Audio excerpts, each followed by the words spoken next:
കൊച്ചി കടവന്ത്രയിൽ നിന്നും പഴകിയ ഭക്ഷണം പിടികൂടി. വന്ദേഭാരത് അടക്കമുള്ള ട്രെയിനുകളിൽ വിതരണം ചെയ്യാൻ തയ്യാറാക്കിയ ഭക്ഷണമാണ് പിടികൂടിയത്. കോർപ്പറേഷന്റെ ആരോഗ്യ വിഭാഗം നടത്തിയ പരിശോധനയിലാണ് പഴകിയ നിലയിൽ ഭക്ഷണങ്ങൾ പിടികൂടിയത്. അടച്ചുവെക്കാതെ ഈച്ചയിരിക്കുന്ന നിലയിലായിരുന്നു ഭക്ഷണം. ബൃന്ദാവൻ ഫുഡ് പ്രൊഡക്ഷൻസ് എന്ന പേരിൽ കടവന്ത്രയിൽ സ്വകാര്യ വ്യക്തി നടത്തുന്ന സ്ഥാപനമാണിത്.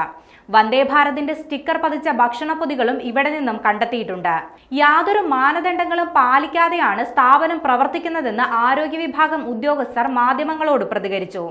കാലാവധി കഴിഞ്ഞ ഭക്ഷണമാണ് പിടികൂടിയതെന്നും അടപ്പില്ലാതെ തുറന്ന നിലയിൽ സൂക്ഷിച്ചിരിക്കുകയായിരുന്നുവെന്നും ഉദ്യോഗസ്ഥർ പ്രതികരിച്ചു. പരിശോധന നടക്കുമ്പോൾ സ്ഥാപനവുമായി ബന്ധപ്പെട്ട ആരും തന്നെ സ്ഥലത്തില്ലായിരുന്നുവെന്നും പരിശോധന നടക്കുമെന്നറിഞ്ഞ് രക്ഷപ്പെട്ടതാണോ എന്ന കാര്യത്തിൽ വ്യക്തതയില്ലെന്നും ഉദ്യോഗസ്ഥർ കൂട്ടിച്ചേർത്തു. മലിനജലം ഒഴുക്കാൻ സംവിധാനമില്ലാത്ത കേന്ദ്രത്തിൽ വെള്ളം തൊട്ടടുത്ത തോട്ടിലേക്കാണ് ഒഴുക്കിവിട്ടിരുന്നത്. നേരത്തെ സ്ഥാപനത്തിൽ നിന്നും പലതവണ പിഴ ഈടാക്കുകയും താക്കീത് നൽകുകയും ചെയ്തിട്ടുണ്ട്. എന്നാൽ ഇനിയൊരവസരം കൊടുക്കില്ലെന്നും സ്ഥാപനം അടച്ചുപൂട്ടാനാണ് തീരുമാനമെന്നും ഉദ്യോഗസ്ഥർ വ്യക്തമാക്കി.